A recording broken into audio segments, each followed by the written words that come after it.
Good morning. It is the 25th day of June 2025, 1 year since the Gen Z demos took place in the country that saw Kenyans take over parliament in the country, a situation that saw over 60 Kenyans killed today.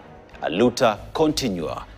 The war continues. This is a slogan that was coined by Frelimo in its war for independence in Mozambique. It also inspired today's headline for the Bold Standard, which captures events of the day which could be a decisive moment for the nation. A nation whose young people, backed by activists and the world, gather to remember their fallen comrades. Comrades who were failed by a brutal system that failed to listen. KTN and the entire Standard Group were there and are here today to capture this moment, minute by minute, case by case, by the hour of incidents and events that will shape the day. As Labi Sifre's song, Something Inside So Strong says, these young people are driven by something so deep yet so dear. Good morning and welcome to the Dawn of Gen Z, where we speak it as it happens. My name is Dennis Aseto, and we kick this broadcast off with a feature that will be played a little bit later, but which will capture women who were on the forefront of last year's protest and where the inspiration was drawn from. If you take a look at the copy of Kenya's Bold newspaper, we name them by their names, a luta continua. We name them the likes of Denzel Omondi, Chris Muriithi, Sami Maina, Eric Shiemi. This is cover from page to page, blow by blow of what happened in the country 1 year ago. Our reporters are stationed across the country here in the CBD, following up on what is happening today. Now, June 25th will forever remain etched in the hearts and memories of families that lost their loved ones. We have our reporters across the country. Noah Kipkemboi is in the CBD. Grace Nganga is equally in the CBD, bringing us up to speed on the situation in Nairobi, which is considered to be the epicenter of the Commemoration 1 year anniversary since June 25th. 2025. If we could just have the images from the CBD with our reporters who are stationed there. Good morning, Noah. If you can listen to me, if you can hear me, Noah, what's the situation in the CBD, Noah? Hey, good morning, Aseto. It's one of those mornings that you look at town and you are noticing things that you rarely notice because we normally have lots of people always. But today town is very clear. Just the environment is very chilled. Of course, it's a beautiful morning. The sun is out. Of late, it's just been cold. We are on Parliament Road. And remember, this day, exactly a year ago, what took place around this area is the reason why Kenyans are back on the streets to remember that particular day. The day that they stood constitutionally given the right to picket and protest, and we had young men and women lose their lives in the course of that anti-finance bill 2024 protest. So today, Parliament Road has been well fenced, for lack of a better word. Our security personnel are here to make sure that everything is handled properly. Remember the discourse between the forces, that is, and the people. We haven't been in line very well, but I see that we had the Inspector General of Police say that they'll make sure that Kenyans are well protected, well guarded, even as these protests go on. But as you can see on your pictures, we're on Parliament Road.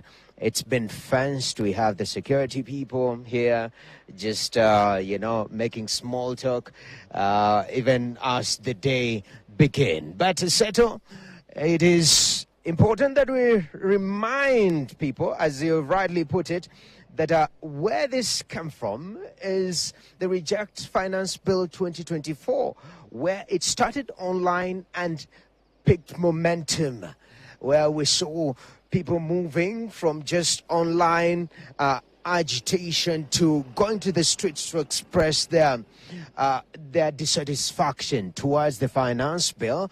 And this was between mid-May 2024 and June 18. We had actually the nationwide youth-led protests erupt across major cities. Talk about Nairobi, Mombasa, Kisumu, Eldoret. Then on June 20th, something unfortunate happened. The late Rex Kanyike Masai was shot dead by police during the protest. And this introduced a different dynamic in regards to Kenyans expressing their dissatisfaction and them protesting, because now lives were on the line. And this built. So between June 21st and June 27th, just protests. 25th is a day like today. We had protesters storm Parliament, and unfortunately 19 people lost their lives, 22 nationwide, as MPs passed the finance bill amidst the chaos. And we saw later the president pull back the finance bill 2024. So a year after, anything has changed? There is more discourse, of course. We've seen the police say that they'll do better. And Kenyans say that the work of the police is to protect them when they come to the streets. And that is the expectation today, that the law enforcement officers will make sure that Kenyans are protesting in the rightful manner. Now, I've told you we're on Parliament Road, etc. On the other side, just joining Parliament Road, is the City Hall Way. And as you can remember the last protest, last week on Tuesday, we had goons plying this City Hall Way and saying we've done the work. And that is one of the major concerns that has come up also in this protest, the element of goons. We can call it the goon element. Now, we saw a joint statement by different ambassadors, and that is one of the things that they noted. If I may just retrieve that particular statement, they say that it is important for Kenyans to be protected, but also the goon element to be handled. So City Hall Way is also just a reminder that Kenyans are expecting to have a peaceful protest, no goons.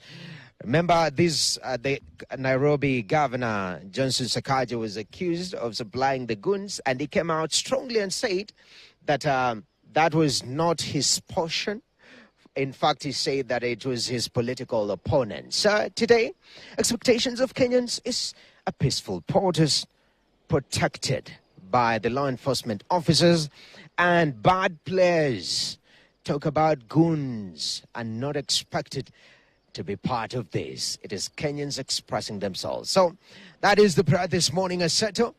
Very cold, very warm, depending on where you are in the country. But we are on Parliament Road, well guarded. This is one of the protected areas, according to the Inspector General of Police. He said that our Kenyans should be very careful not to trespass protected areas. And that's why we are seeing this reinforcement at Parliament Road, making sure that it is well barricaded and protected by the law enforcement officers. But I've walked through town. Businesses are closed, okay? People are taking care just to make sure that there's no property destruction. I've seen many people have also posted their guards. So we have guards with rungus just to make sure that, the buildings are well taken care of. But it's still early. It is almost 8:15. There's a lot of development to come. But at this particular moment, I'd like to pass over to my colleague, Grace Korea. Grace, what's happening? Where are you in this city? Good morning to you and our dear viewers. My name actually is Grace Nganga. We're coming to you live from the heart of the city, that is Nairobi CBD. And it is quite a dead city, as Noah said earlier. All shops are closed, minimal of them